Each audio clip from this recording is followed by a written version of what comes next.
Yung motor niya, pang drag race kasi lagi niyang tinutulak. NMAX yung motor, tapos kadena niya pang bike. Ang ganda na sana ng motor mo, bayaw. Pero may nasipat akong palpak. Kasi nakita ko yung makina, puta. Tandua yung tatak. Siya nga pala si Castillo. Siguro inisip niya na mananalo siya sa laban.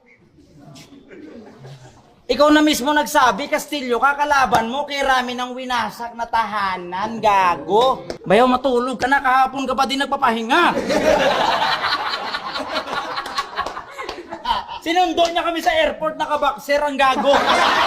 K Dash Ram.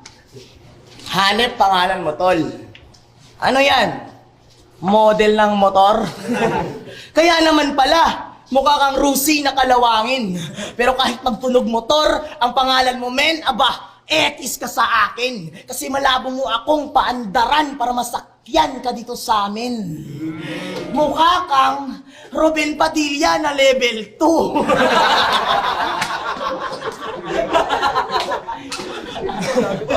Medyo pandak ka lang ng konti. Ito yung Robin Padilla. Pag nasobrahan sa tsongke. O, naka-shades pa. Tapos naka-sombrero. Long hair. Hoy, alam namin yung tunay na katauhan mo, bobo. April boy, di mo kami maluloko.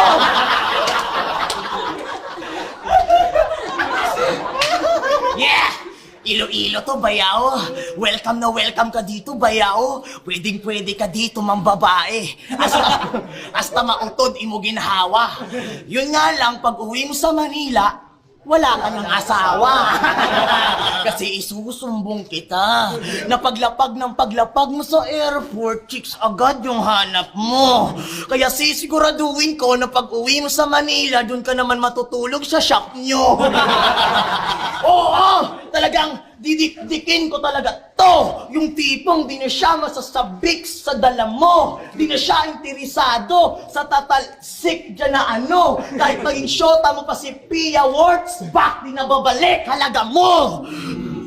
Kung si Lip Cram may panic attack, si K-Ram naman may tropang batak.